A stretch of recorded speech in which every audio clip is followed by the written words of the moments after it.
Salam jumpa lagi dengan Abah Dani di channel Dani Ikan Hias. Hampir sekitar 2 minggu ya nggak bikin konten karena bahan untuk dibicarakan di perikanan juga kesibukan, karena bikin konten itu tidak mudah ya. Kalau tidak berkualitas, tidak menarik, sepertinya buang-buang waktu ya. Untuk video kali ini Abah menyampaikan dalam keseharian Abah ya, bahwa merawat ikan koi ini baik sejenisnya ya, tidak hanya mesti ikan koi ya yang harganya cukup lumayan mahal dibandingkan dengan ikan konsumsi. Di video sebelumnya menyampaikan judul memelihara ikan koi, ikan mas, dan ikan lainnya yang sejenis ya, seperti karper ya.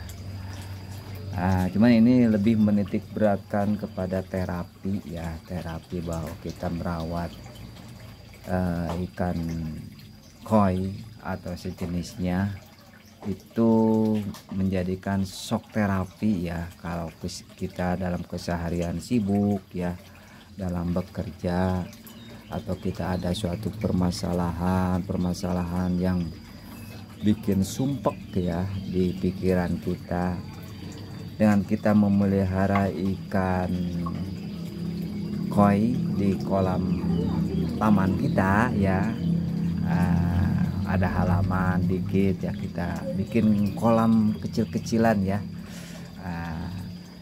Jadi bagaimana kemampuan kita ya di halaman rumah ya, yang penting ada kemauan ya, ada kemauan. Ini semua kolam ini dibikin sama Abah sendiri ya, dibikin sama Abah sendiri. Ini berbentuk persegi panjang ya, cukup ini minimalis lah, nggak terlalu besar,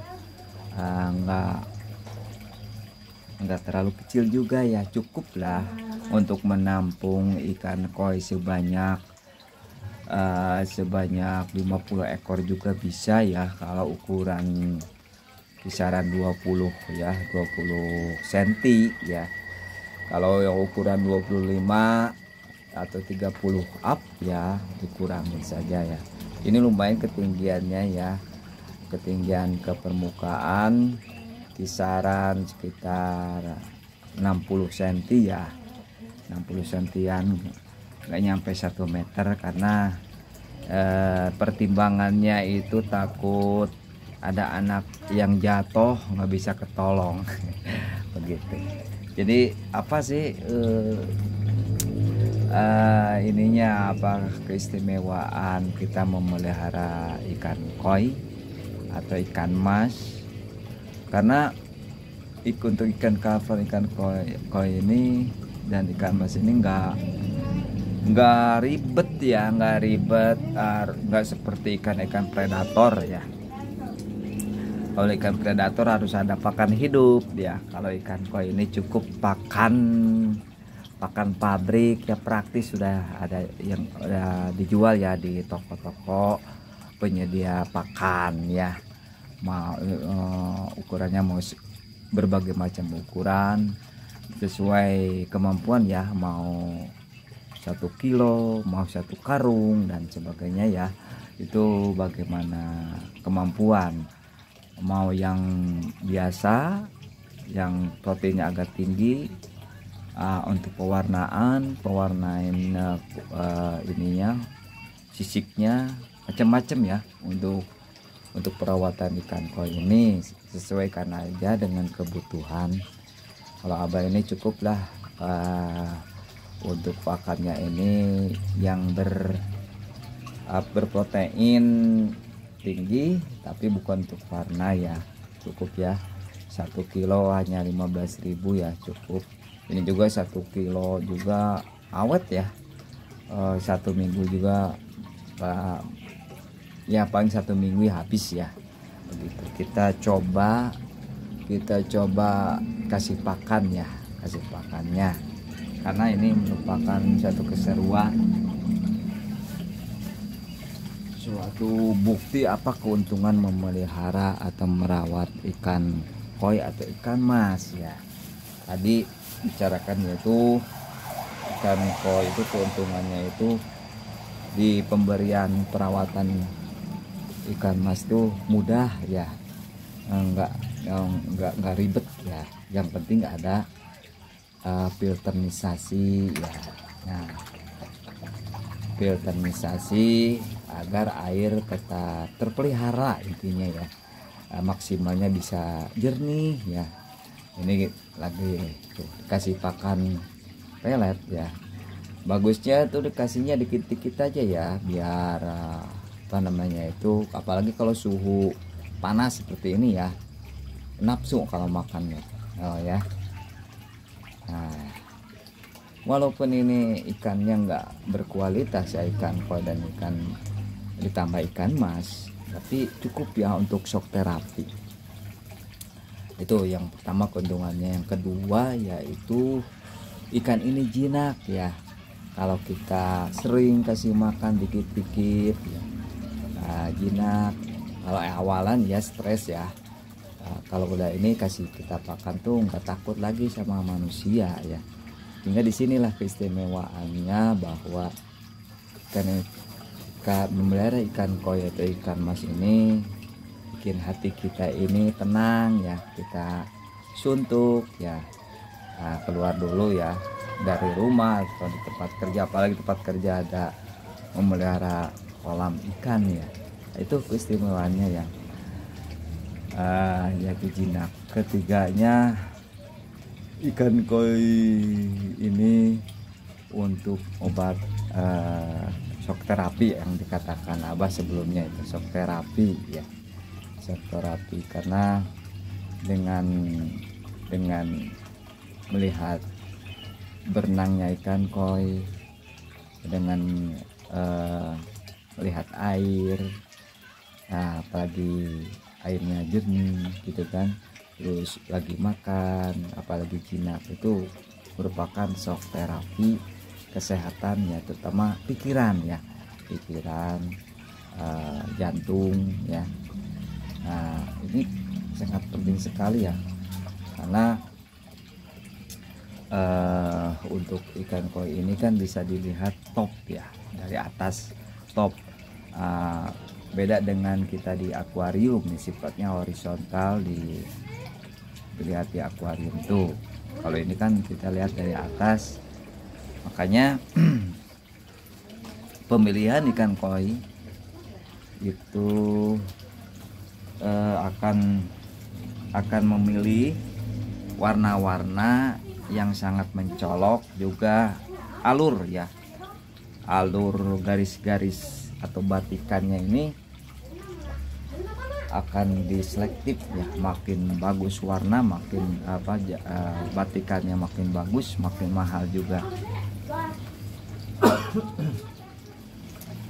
Itu yang membuat ikan koi mahal itu karena setiap pembreedingan ya, sekali telur 15.000 ekor ya, 15.000 butir ya, itu tidak mesti harus menghasilkan kualitas number one ya, atau grade yang bagus ya. Itulah karena dia operasionalnya ini ya yang sangat mahal.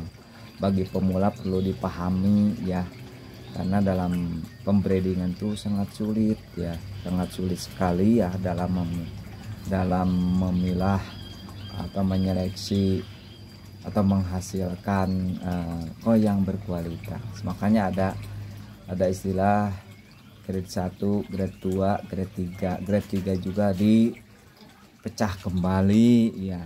Nah, ini makin tinggi grade-nya ya, itu makin mahal ya harganya. Jadi bagi penghobi itu udah paham begitu. Makanya sering dipertandingkan dikompetisikan